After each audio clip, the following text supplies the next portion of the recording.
moment of quiet breathing together before we start tonight's class.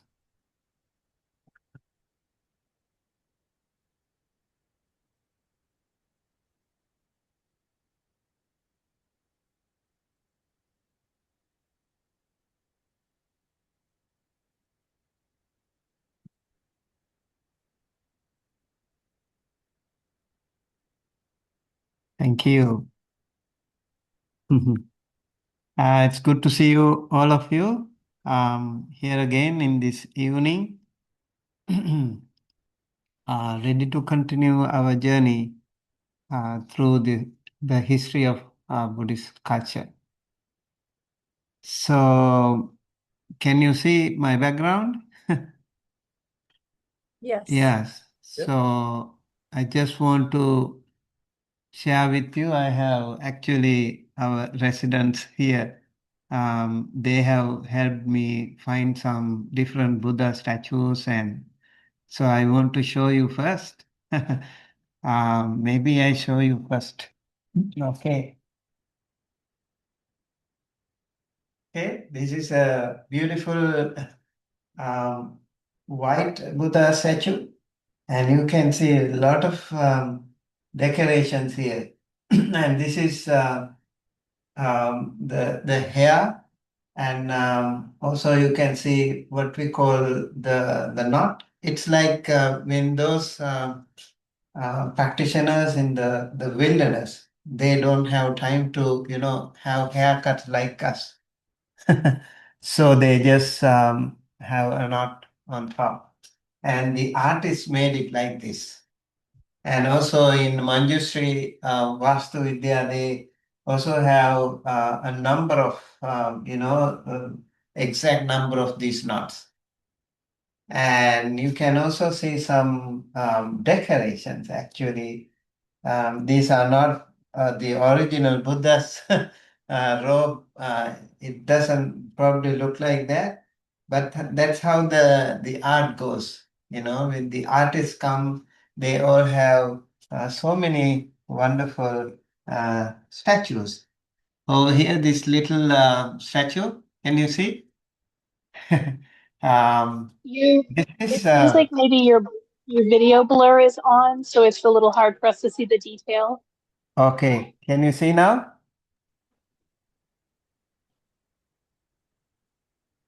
Maybe I will myself pin. Maybe try putting Is it. that okay now? Yes. Okay. Oh, it kind of zones in and out. Uh, uh, uh. So this is the Buddha with the cobra. Okay, what we call Naga.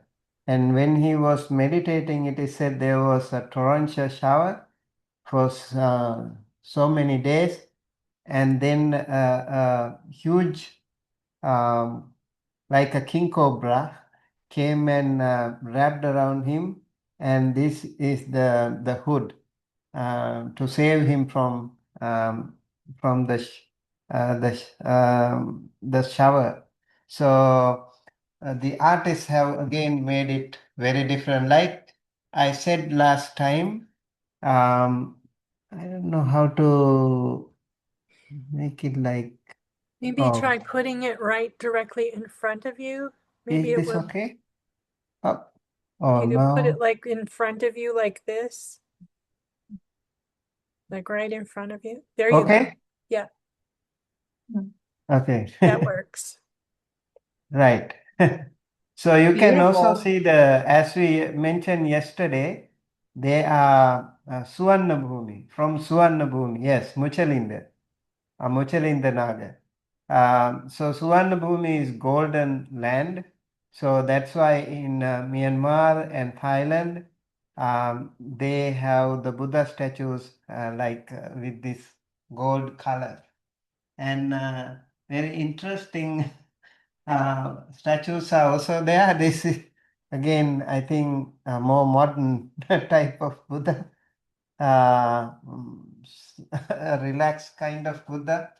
And you can see here, this one is actually, who's this? Birth, yeah. The baby Buddha. Baby. Yes? At the time of birth, yeah. Yes, this is Prince Siddhartha, right? Okay. And well, this looks like uh, the the Bodhi tree. Like you can see the Bodhi leaf, and the Buddha is in Samadhi posture. There are many different postures actually. I don't know if we have time enough to talk about those postures. Hopefully, in due course, we can also discuss some of these things. And this is the the statue that the Buddha is in parinibbana mode. And over here, technically, actually, the artists have made it in such a way that the feet, you can see feet is parallel, right?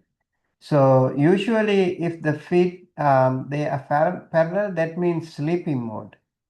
The artists have made it in such a way that one leg is little bit to the front, so that shows he is in parinibbana mode. That is the passing away of the Buddha.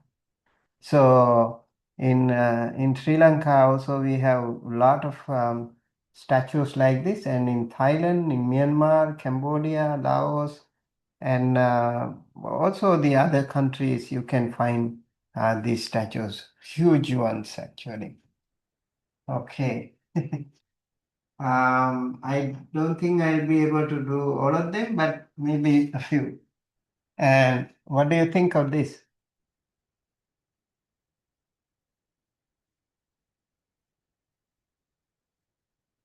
This statue? I'm forgetting Like the during his exact. ascetic, Yes? Before Sujat, during his ascetic moment. Yes. This is where he was practicing dukkara what we call penances, extreme penances. I somehow actually have seen um, somebody like this in somewhere I saw actually, even in these days. They still have, and it is said like when they practice like this, and sometimes you get moss and you get like just like a tree, just like a rock. If you stay there for a long time, many things can happen. Interesting. And also remember, it was the India is a country of lot of moisture, and this one is, what is this? The Baisajya Guru, or what do you call medicine? Medicine Buddha. Yeah, this is called medicine Buddha. In Mahayana Buddhism, they call it medicine Buddha. Is this the medicine? Yeah. So you can see. And the robe here also is little different. Probably to show that if he's cold or something. So probably that is also one reason they have the Buddha have different. And here the hand posture is little different here, like this, right? Sometimes the Buddha's hand is like this, and that is also called Abhaya Mudra. And earth touching mudra, if you see the Buddha statue like this, Bhumi Sparsha, it is called. Okay. And maybe this one, is this a laughing Buddha? I think Ibrahim showed, oh, somebody showed me this one. Ibrahim, oh, some of you. This is like laughing Buddha. Uh, Another interesting, it's a bodhisattva, right? Venerable? Yes. It's a bodhisattva? It's a Buddha. It's also a Buddha. Yeah, yeah. Hmm. Hmm? Maitreya? Yeah. Okay. Okay. Buddha. So the future Buddha. Yeah, so according to Mahayana Buddhism, this is the future Buddha. Okay. And they have a great respect for this Buddha statue actually. And I want to show you an interesting statue. And one of our devotees made this by herself. Mary made this. She is actually an artist. So somehow she wanted to, see the hair knots and all of them. It does look like female Buddha also at times.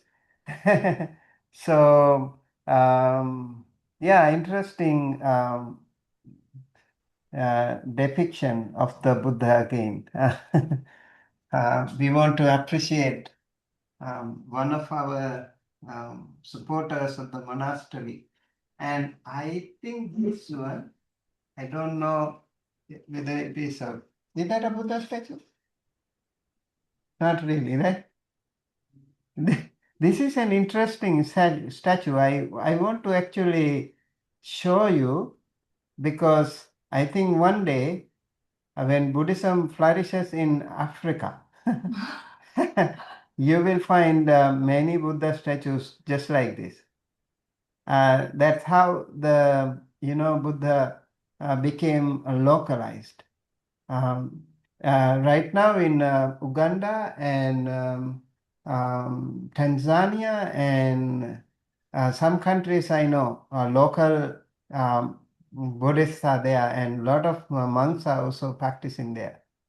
Very interesting. I have seen them also going for alms round and lot of young monks are also there. Interesting. This doesn't look like a Buddha statue to me, but I just want to show you because apparently in future, hopefully, and even in Europe and America, maybe the Buddha would be like a white person. So in different countries, the Buddha statue, the art and craft found its own unique style. So that is what I wanted to emphasize you today. Okay. Right. Oh, John, where did you get this picture from? That's in Bangkok at Wat Phra. Okay, wonderful. There is Wat Phra in Los Angeles also, very big temple. Okay, so um,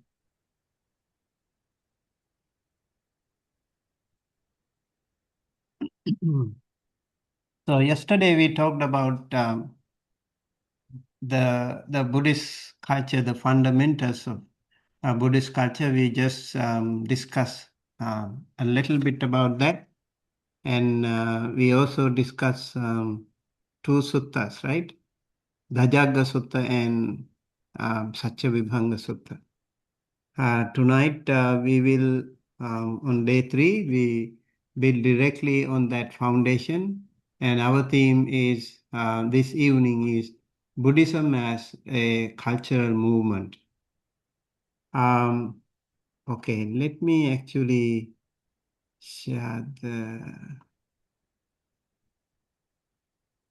I can share the,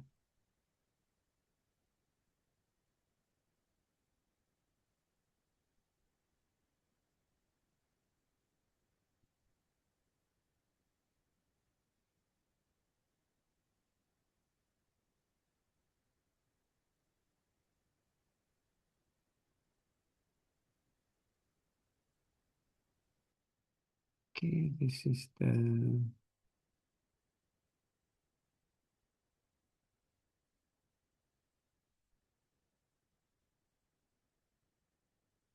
All right, this is our slideshow. Can you see? Yes. Yes. Okay. Okay. Yes, I come to. Okay.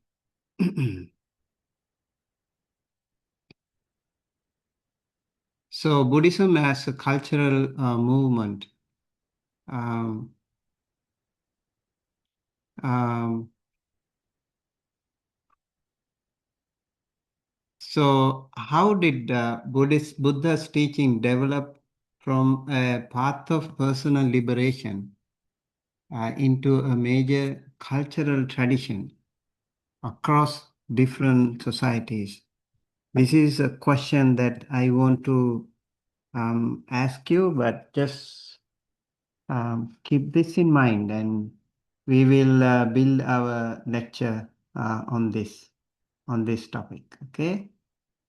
And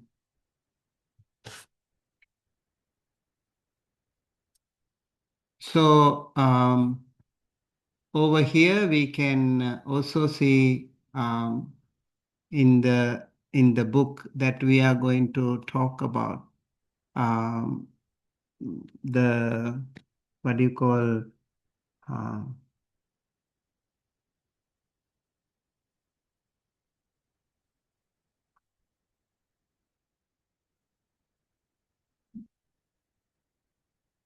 yeah, Damien Keown's book, Buddhism, a very short introduction. And over here, we will discuss a little bit more about our topic. And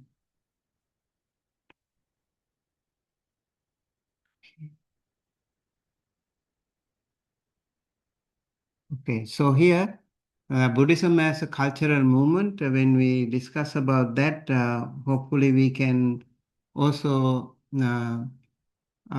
find the breadth of Buddhism as a subject of study and also the geography of early Buddhism and its expansion and the core teachings, karma, the Four Noble Truths, the Noble Eightfold Path. Yesterday also we touched a little bit about that, and the rise of the Mahayana tradition and Buddhism's spread across Asia and into the West, and detailed look at how Buddhism became a cultural movement in ancient India and beyond. And if we have time, we can have a discussion, hopefully something more. So Damien's Keown's book has nine segments here. Basically, he talks about Buddhism and elephants, the Buddha, karma, rebirth, and also the Four Noble Truths, the Mahayana, Buddhism in Asia, meditation, ethics, and Buddhism in the West. So all these topics are covered here. We will shortly discuss about this today.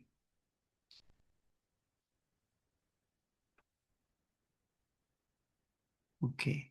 So these are the topics: the Buddha, the karma and rebirth, the Four Noble Truths, the Mahayana, Buddhism in Asia, meditation, ethics, and Buddhism in the West.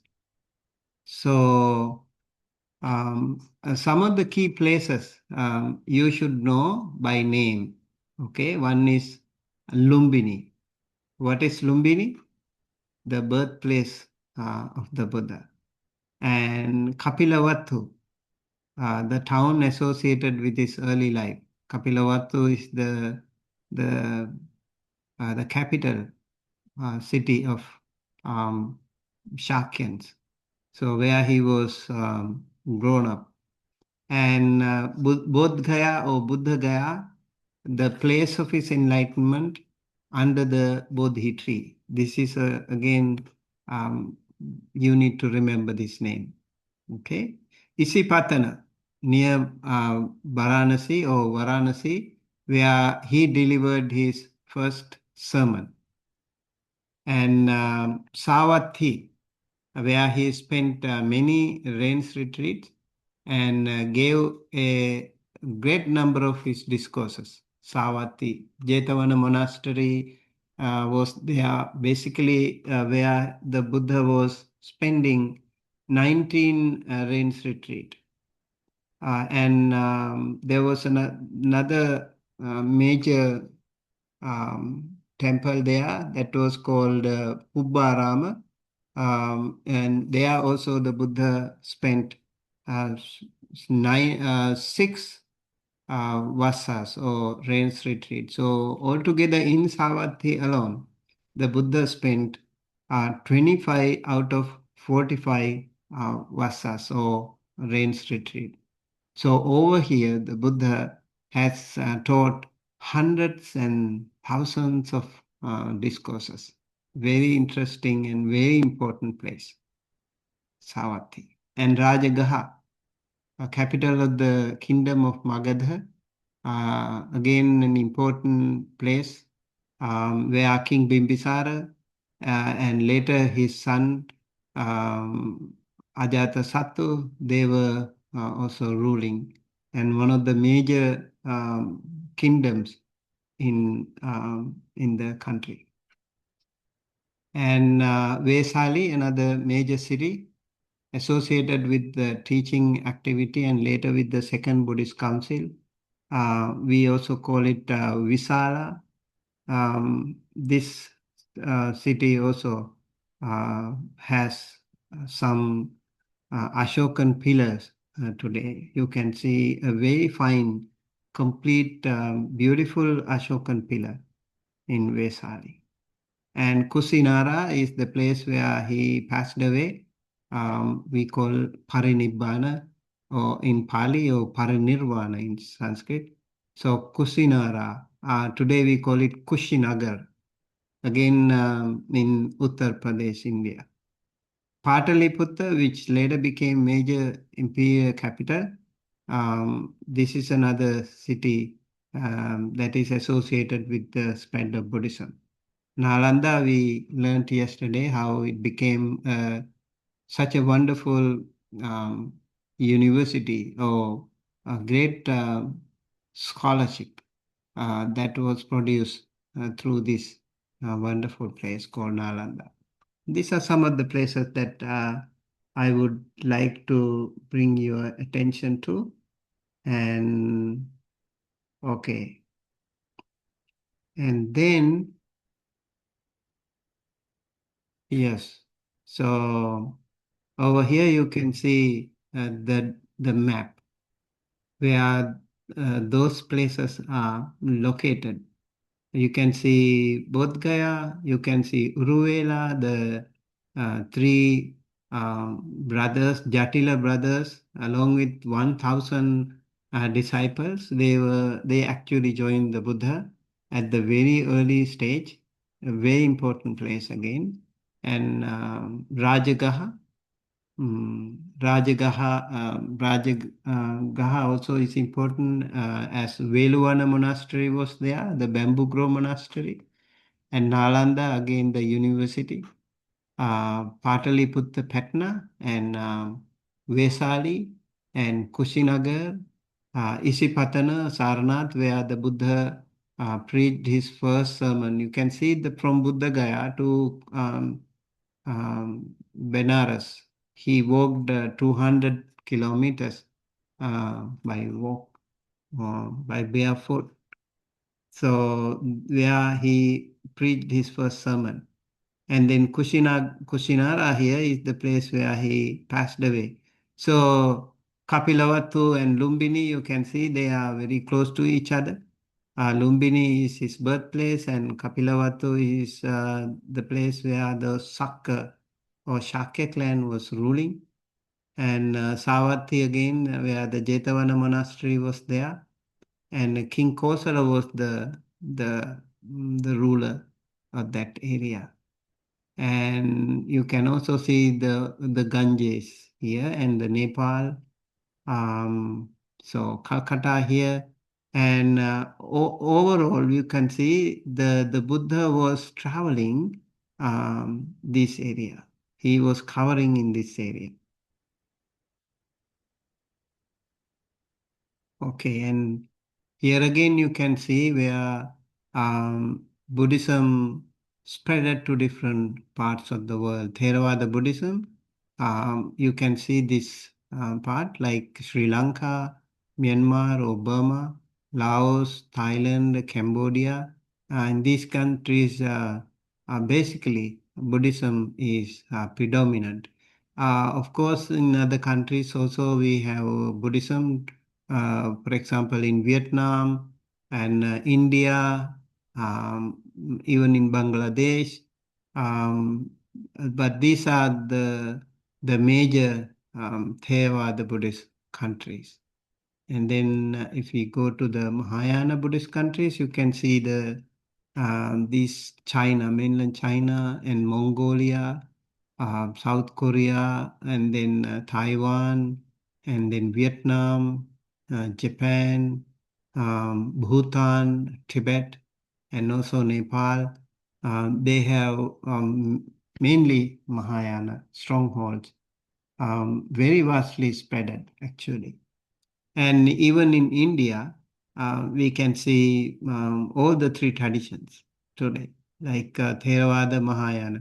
And in Tibet, they have something called Vajrayana, which is also part of Mahayana anyway. But they somehow maintain their own tradition.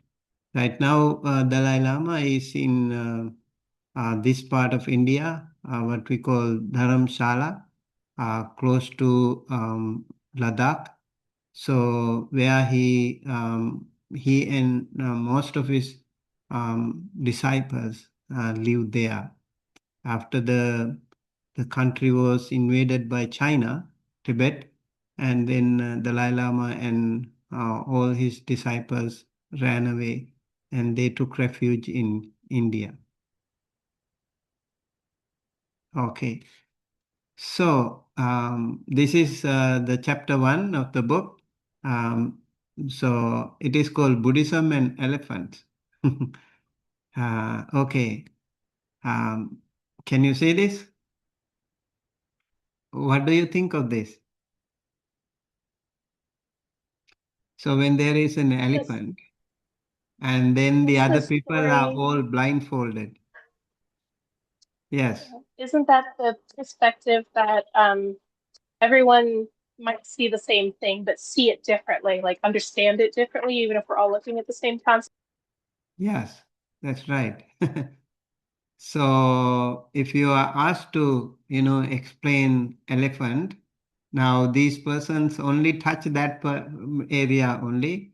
So they would explain about the elephant that way. Okay, elephant is like this. Ha. So that's very interesting, right? So um, So they say somebody who touches this part of the elephant, he thinks elephant is something like this. This is called trunk, right? So the elephant is like that, and then the the other parts, the tusk, and also the what do you call ear, and then the feet, legs, and then his belly, and also the tail. Whatever they feel, so they think the elephant is like that. Similarly, it is said when we talk about Buddhism, we also need to think.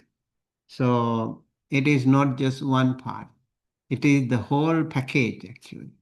Theravada Buddhism, and then Mahayana Buddhism and Tibetan Buddhism, they are all part of this wonderful tradition. So it's very important to remember the elephant.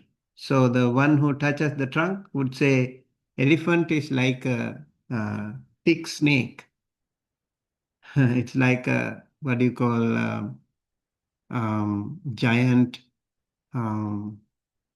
python or something, and then anaconda, or another one touches an ear, and he would say elephant is like a large fan. And then another one touches legs, and then he would say elephant is like a pillar or a tree trunk. And then another one touches the tail and says elephant is like a rope. And so each person is correct to a certain extent, but each person is mistaken uh, if they insist that their part is the whole animal, right? That is the most important thing we need to learn. So if one says this is the most important, this is the right one, it happens to us. Every one of us like love to justify our own perspective. So Buddhism also, Kion suggests, okay, he suggests is very much like this elephant.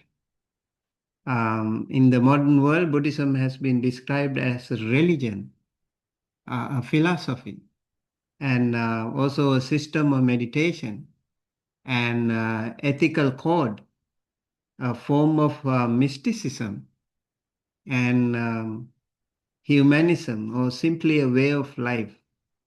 So each one of these descriptions also touches something, and something real, true about Buddhism. But if we treat any single one of them as the whole of Buddhism, we end up with a distorted picture, just like this. Very important. So, to help us think about this more carefully, scholars from religion often describe 7 dimensions. Okay, 7 dimensions are explained by many scholars regarding the religion. Uh, that's what we see it here. Okay, these are the 7 dimensions. Can somebody please read this paragraph?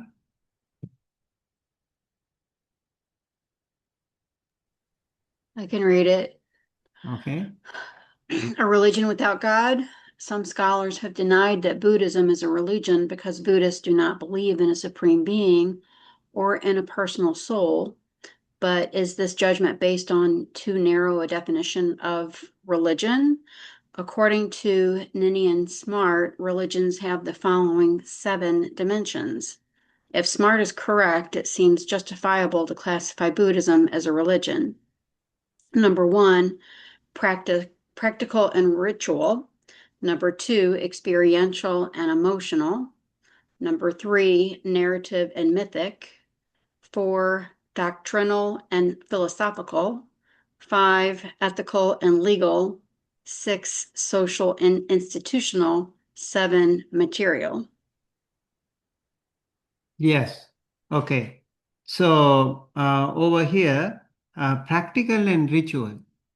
For example, chanting, okay, offering flowers or incense at a shrine, or observing precepts on a full moon day, um, what we call Poya day, full moon day. This is part of the practical and ritual. And then when we talk about experience and experiential and emotional, so for example, the sense of calm and joy, what we call piti, that arises in meditation when you are into jhanas. You have vitakka, vichara, piti, sukha. So these are sense of calm and joy, or the feeling of reverence at a stupa or under a bodhi tree. So these are experiential and emotional aspect. And narrative and mythic, for example, the traditional accounts of the Buddha's past lives, the Jataka stories and his final life lead into awakening. So that can be called a narrative and mythic. And if we talk about the doctrinal and philosophical, uh, the Four Noble Truths, the teaching of the dependent origination, Paticca Samuppada, the teaching of karma, and all these can be called doctrinal and philosophical. And then ethical and legal, uh, five precepts for lay people and Vinaya rules governing monks. There is a separate code of conduct for monks and nuns. So if you want to become a lay Buddhist, you have to practice five precepts at least. And also you can expand it to 8 precepts or 10 precepts. So these are kind of ethical and legal aspect of Buddhism. And then social and institutional. Again, fourfold assembly of monks, nuns, and lay devotees, male, female. So they can be called the Buddhist community or Buddhist Sangha. That is the social and institutional aspect. And then material, stupas, Buddha images, temples, robes, sacred manuscripts, they could be called material. So, in Buddhism, very interesting, when you talk about Buddhism, a brief but important clarification about the word mythic. Um, in academic study, mythic does not mean false or untrue. Okay. And it refers to narrative, sacred narrative actually. And stories that carry meaning, identity, and orientation for a community, whether or not every historical detail can be independently verified. Um, so when we say the life story of the Buddha has a mythic dimension, we are not doubting the Buddha's existence. We are recognizing that his life has been shaped into a sacred narrative that carries deep meaning for Buddhists across the world. So I also want to clarify something that often confuses students. That is, um, Buddhism does not require belief in a creator God who made and governed the universe. Some of you may wonder also how Buddhism can be called a religion at all, right? um, because Buddhism does not talk about a creator God. So that's completely out of topic. But religious studies scholars do not require beliefs in a creator God as a condition for something to be studied as a religion. So Buddhism has rituals, Buddhism has doctrine, Buddhism has ethics, community, and sacred narratives and material, culture. The other dimensions we just listed here. So it is properly studied as a religious and cultural tradition, even without a creator God at the center.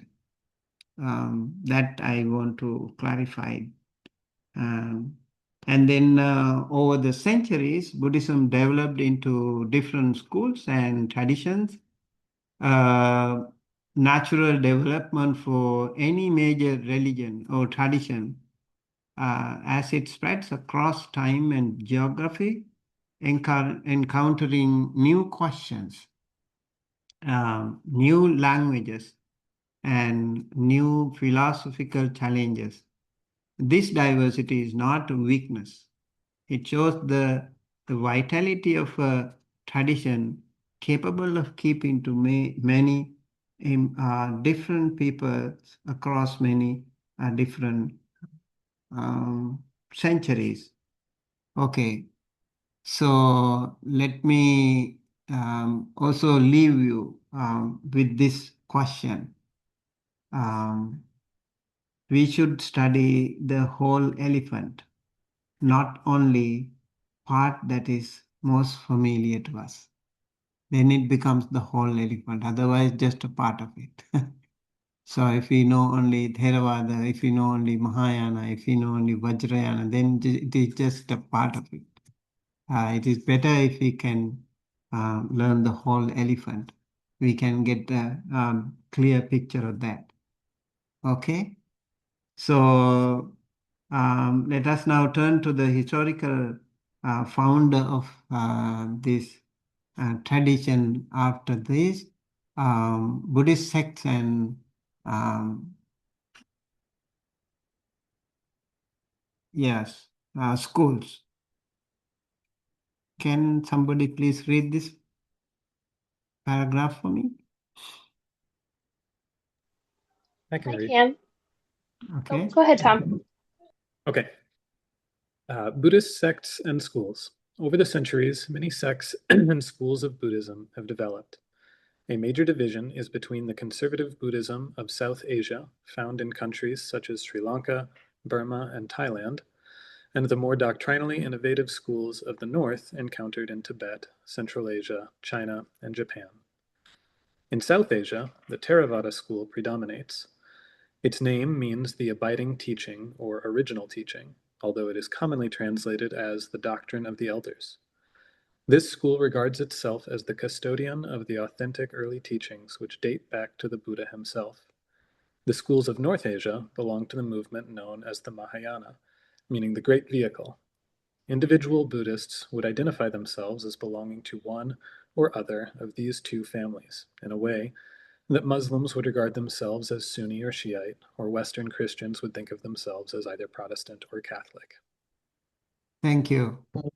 So Theravada, or sometimes they also call Hinayana, sometimes they call it Southern Buddhism. That is largely the early Buddhist school, and then it spread to the other part of the world, which was called Mahayana, greater vehicle. So Hinayana is like a lesser vehicle. Interestingly, in Theravada, or Hinayana, why it is called like that? Yana means a vehicle. So it is said the ship and small boats can also cross the river of ocean or a river or the Sansaric river. Okay. And in Theravada, we have Samma Sambuddha and Pacceka Buddha and the Arahanta. These three modes can be applied to as the enlightened stage. Whereas in Mahayana, it is the greater vehicle. That is, by becoming Samma Sambuddha, one can finally attain the final liberation. That is the simple meaning. And then there could be more discussions actually. This is just a um, simple meaning that I would like to bring to your attention today. And then in summary, Tom, can you also please read this, please? Sure thing. We can see from the above that religion is a complex phenomenon to which no simple dictionary-style definition can do justice, especially not one distilled preeminently from the religious experience of the West. Once we begin to think of a religion as an organism with various dimensions, however, it becomes easier to see how Buddhism, despite its unusual and distinctive features, can take its place among the family of world religions. Returning to our original question, we can also see why it would be inadequate to define Buddhism simply as a philosophy, a way of life, or a code of ethics. It includes all of these things and sometimes seems to present itself predominantly in one of these modes. However, this depends largely on the perspective from which it's being viewed, and the extent to which some of its dimensions are being ignored. If someone wishes to see Buddhism as a rational philosophy free of religious superstition, then, by focusing on the doctrinal and philosophical dimension, it can be understood in this way. If another wishes to see it essentially as a quest for mystical experience, then, by making the experiential dimension central, that too is possible. Finally, someone who wishes to see Buddhism as a set of humanistic moral values will also find justification for that view by making the ethical and legal dimension primary. Yeah, this is exactly what we were talking about, how Buddhism can also be categorized as a religion in that case, right? So, only thing is, it doesn't talk about the creator God, but um, then all the other aspects of religion are treated here in Buddhism too. And that's why we find in this particular subject all these wonderful art and craft and all those cultural baggage with the Buddhism. Such a wonderful, very rich cultural heritage is there in Buddhism all throughout the history. We can see paintings, we can see music, we can see art and craft and literature, chanting, everything is there, in fact. So, those aspects are integral part of the Buddhist culture. So, we have to consider Buddhism in that aspect. Any question? I have one question. Okay. So I fully appreciate and agree that studying sort of the whole of Buddhism and understanding the whole elephant is important for us as students and arguably, just being citizens of the world as well. But I am curious from the perspective of a practitioner or someone focused on achieving enlightenment, is it equally effective to just focus on your school and the particular stream of thought that resonates with you most, or is it still very much important as well to understand the whole from that perspective? Where when it comes to the liberation part, um, the culture does not really apply. You know, it's actually kind of a very attractive, very popular kind of thing. I would say it's like the muddy pond. When you have muddy pond, the mud is very fertile. So that is a very fertile ground for the lotuses to blossom. And although these things are not necessarily leading you to the Nibbana or the final liberation, but all these things encourage people to practice.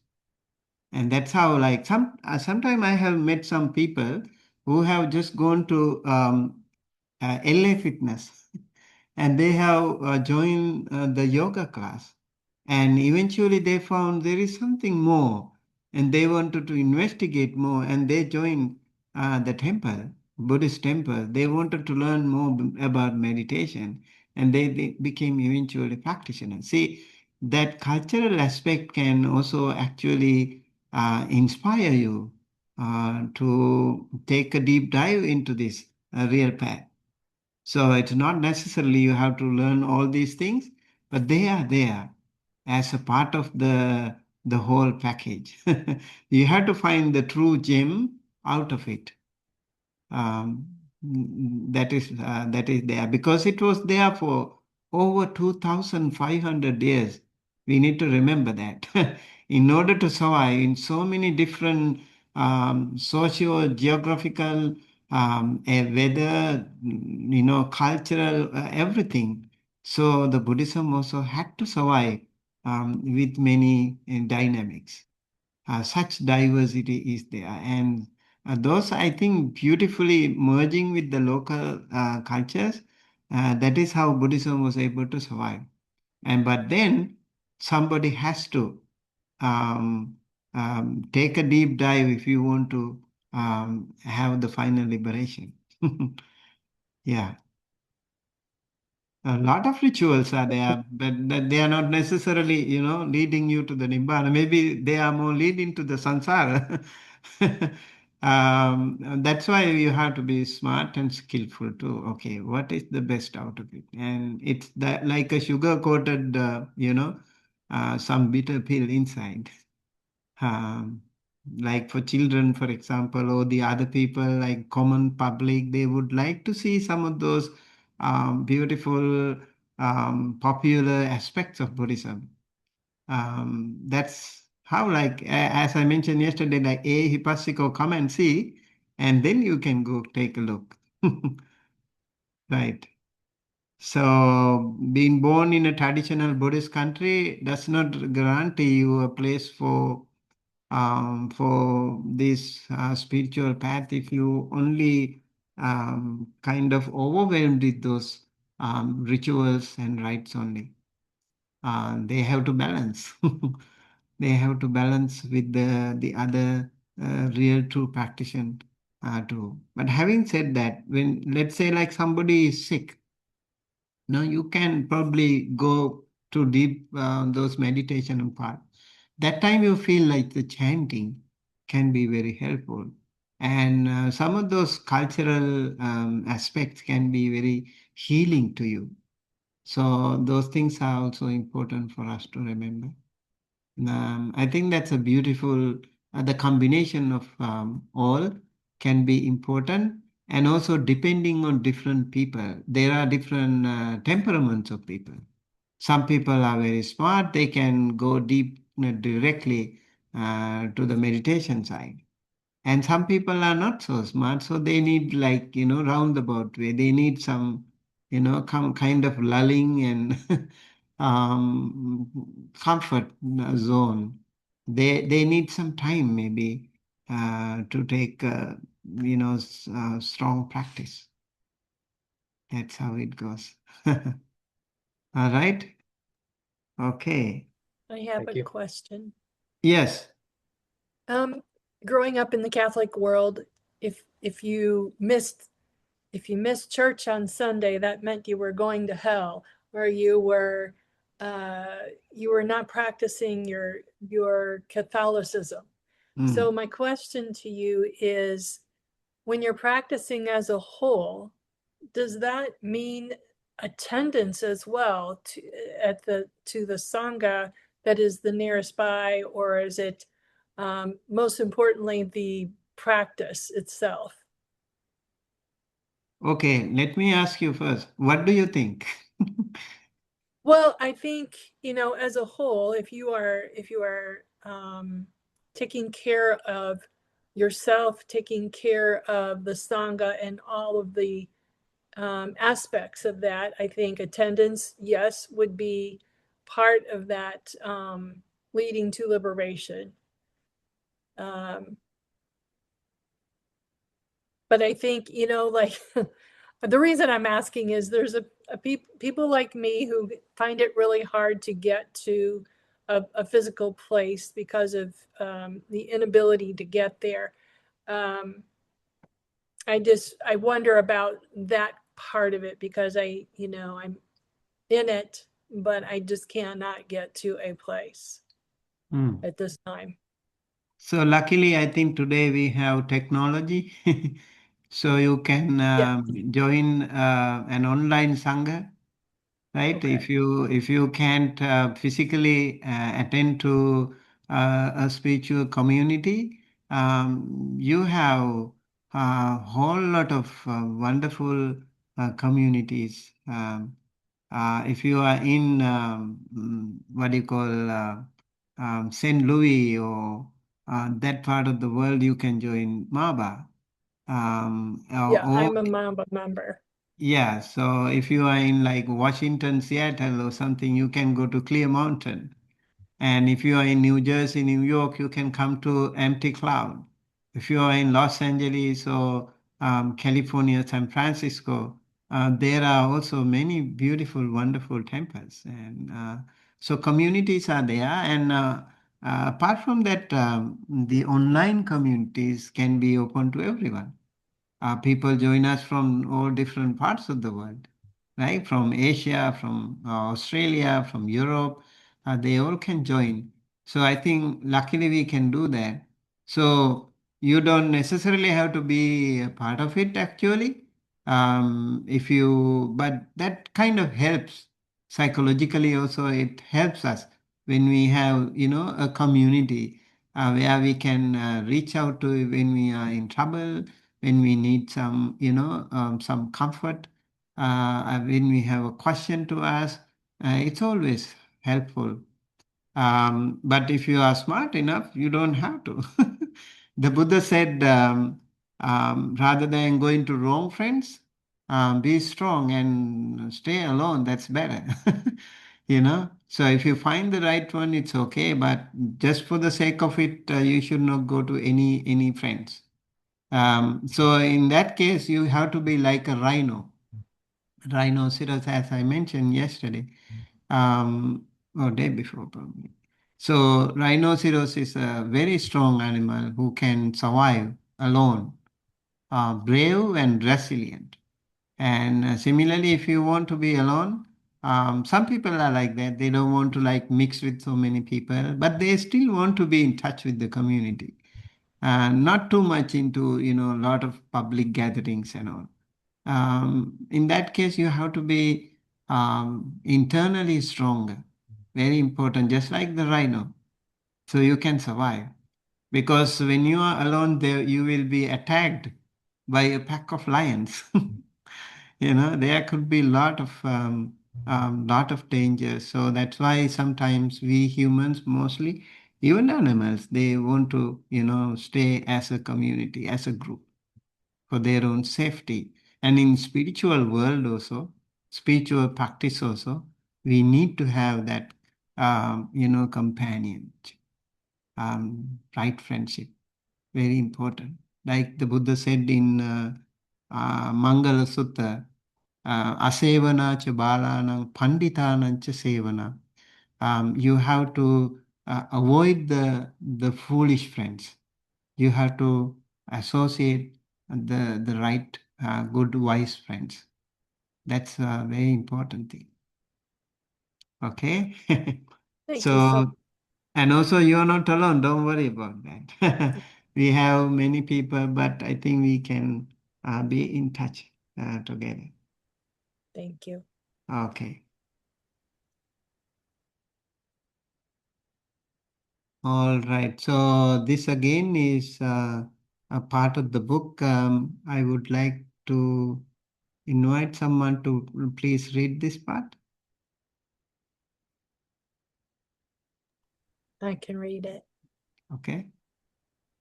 I have mentioned these particular interpretations of Buddhism because they are ones which have proved popular with Westerners in the course of the last century. While not altogether illegitimate, they suffer from being incomplete and typically represent a reaction of some kind to the perceived deficiencies of religion in the West.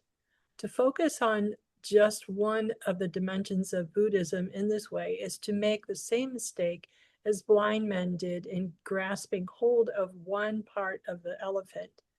Having concluded that Buddhism is a religion, our task in the following chapters is to explore some of its dimensions in more detail. The ones which will receive most attention in this book are the doctrinal, experiential, and ethical dimensions, although reference will be made to others at appropriate points. First, however, we must learn something about the life of the founder of Buddhism, Siddhartha Gautama. Yes. So let's go take a look at that chapter 2, the Buddha. So over here, Siddhartha Gautama, his life is so important again. And as we have discussed before, he has historical, um, he is a man of history, historical man. and we see him so important here, and his teachings have been divided into different canons. They are called Sutta Pitaka, Vinaya Pitaka, and Abhidhamma Pitaka. Okay, the Vinaya Pitaka is the the basket where the code of conduct for monks and nuns are treated. Monastic rule they contain in the Vinaya Pitaka. Vinaya means discipline. Pitaka means basket. So discipline basket. And then the Sutta Pitaka is a very important part too. Sutta Pitaka has 5 different main sections, and Sutta Pitaka has so many wonderful discourses preached by the Buddha. And for example, Digha Nikaya has 32 something suttas, long discourses, and Majjhima Nikaya has middle things, 152 suttas, and Sangyutta Nikaya has 7,000 plus suttas, kindred sayings, and then Anguttara Nikaya has 9,000 plus suttas. Small suttas, they are actually numerical discourses from some categories like only ones, twos, threes, fours, and all the way up to 11. So if you want to learn something like those categories, like numerical discourses, if you, let's say, like you want to learn about something about 7, like Satta Bojjhanga, or 7 enlightened factors or something, then you can probably look at Anguttara Nikaya Sattaka Nipata, that particular chapter where 7 things are treated. So very interesting section actually. And then Khuddaka Nikaya has earlier it was like 15 separate books like Dhammapada, Khuddaka Pata, Jataka, Udana, Itivuttaka, Theragata, Therigata, Niddesa, Mahanidesa, Chula Niddesa. All these things are explained in separate books in Khuddaka Nikaya. So very interesting early scriptures we can find here in the canons. And the last one is called Abhidhamma Pitaka. It's slightly a later compilation of scholastic work. And the basket of higher or systematic teaching, really important, very interesting analysis of the mind is there in this Abhidhamma Pitaka. If you are interested in practicing meditation, Abhidhamma Pitaka can be really helpful. Although it's like there are 7 different volumes in the Abhidhamma Pitaka, little bit more like very concise, I mean, very profound, but those analytics can be very helpful to understand your practical path to Nibbana. So Abhidhamma Pitaka was beautifully compiled by the later scholars for Chitta, Chetasika, Rupa, Nibbana. The Chitta is the mind, Chetasika is the thoughts, and then the Rupa is the form, and Nibbana is the enlightenment. Those 4 major themes are discussed in Abhidhamma Pitaka. Later, there was another book called Abhidhammata Sangha, which is rather condensed summary of the entire Abhidhamma Pitaka, which is also very helpful if someone wants to start. Maybe Abhidhammata Sangha is a good book to look at. Okay. All right. Over here, what do you see here? You see here Buddha's mother, Queen Maya, dream that a future Buddha enters a sight of the form of a white baby elephant, a very auspicious symbol. So this is a Tibetan tanka. And you can see the traditional account that before the Buddha's birth, his mother Maya dreamed. So this dreaming and also like elephant, lotus, they are very popular Buddhist symbols. Very interesting. And even the color, the white elephant. Now, question. Yes. The white baby elephant, is that prevalent in any way in the cultural history of Buddhism? Because I don't recall seeing a bunch of, like statues of elephants or anything like that. Elephants are actually, I think, one in Asia that is the very popular animal. um, Later on, also, he is a very sacred animal. Actually, people really respect elephant. Elephant is very smart, and he is very powerful and also very smart, and also he is very much respected by the people. And maybe it was kind of a cultural culture in that part of the world, South Asia mainly, and India, Sri Lanka, Thailand, Myanmar, they all have elephants. Although today some of them are used for, elephant rides, but in Sri Lanka, for example, elephant is also used to carry the relics of the Buddha in a beautiful cultural pageant. Very nicely decorated. Elephant is very nicely decorated, and there are elephants with very long tusk, and he is beautifully decorated. And then he would also walk among thousands of people without any disturbance. He is very focused, and he would walk only on the white cloth that is spread in front of him, and that much, some kind of a training they have been given. So elephant is a very phenomenal animal in Buddhist culture. Thank So you. we have elephants actually in many different cultural traditions. Okay. Okay, so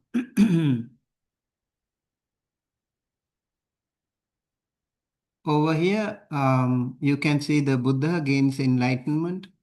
He is depicted in the lotus posture. You can see him how he's sitting. When you sit like this, you can actually straighten your back very easily. It straightens your back naturally. So lotus posture is a very important posture, especially when he was practicing meditation. And also you can see the um, earth touching mudra, what we call bhumi sparsha mudra, to witness his achievement to the earth. When it is said the Mara's army was challenging him, he was touching the earth as a witness. The Mother Earth was the witness of his enormous sacrifice and determination to accomplish his goal.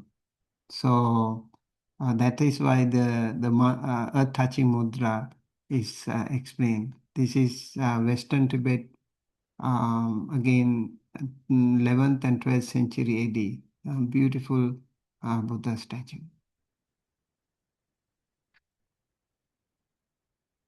Okay, and then maybe over here, this is a very nice Buddha statue here again. The first sermon, of the Buddha statue. I remember Ayasobana here, she mentioned about the lady. Ayasobana, what is the name? Um, yeah, I remember you mentioned about the lady and the little baby. Kali Kura Ragarika. Right. So you can see the five disciples, and in between you can see the Dharma chakra, Dharma wheel. And then out of the five, you can also see the deer to symbolize the deer park. And out of the five, this what do you call Kondanya became Sotapanna first.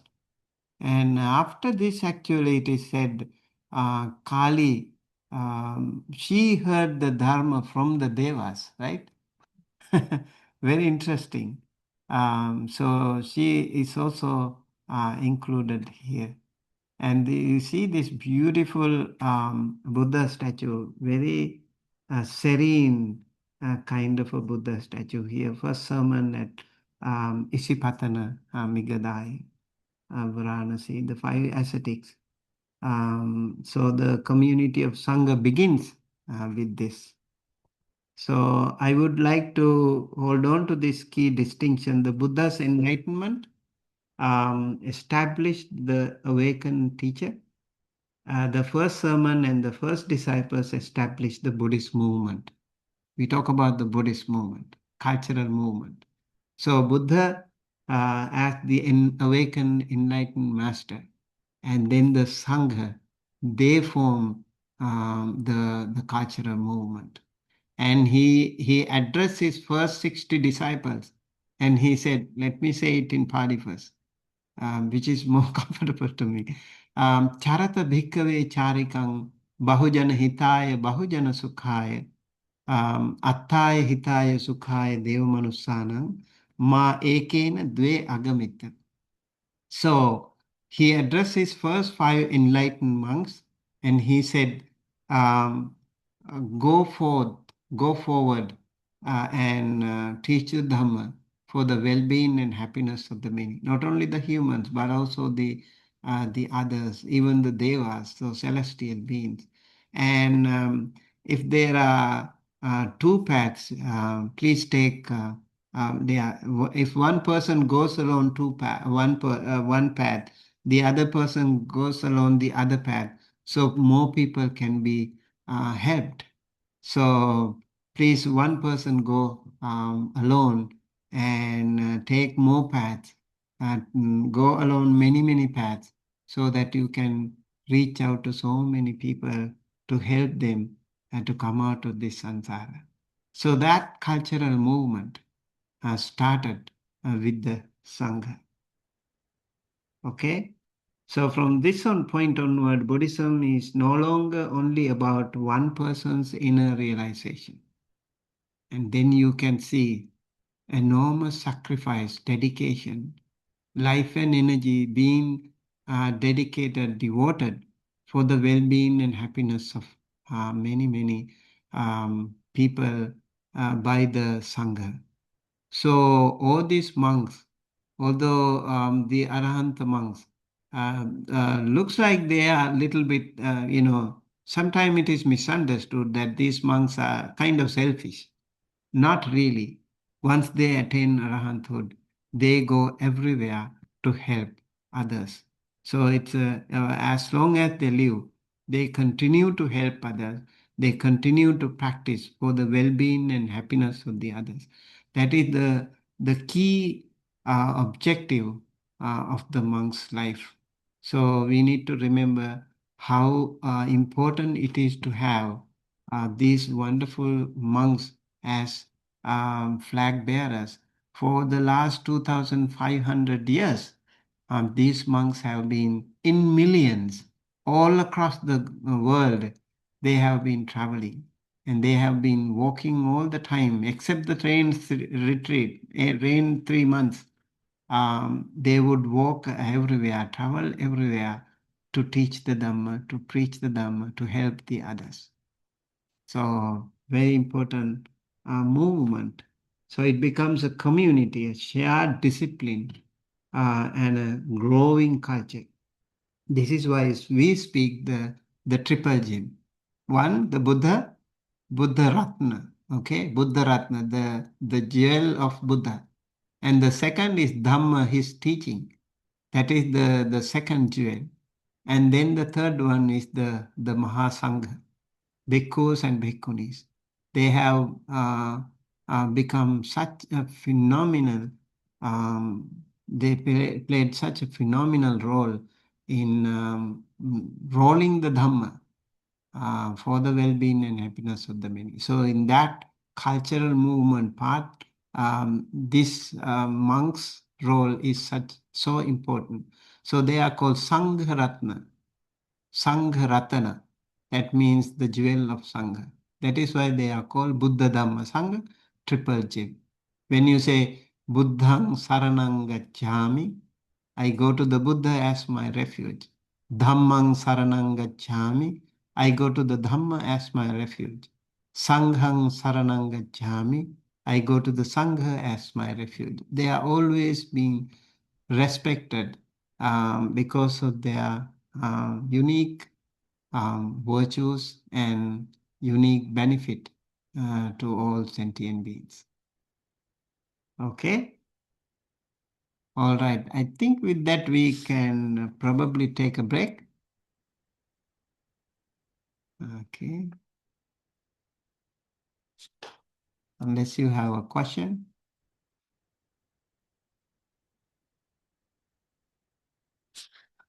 Okay. See you then soon.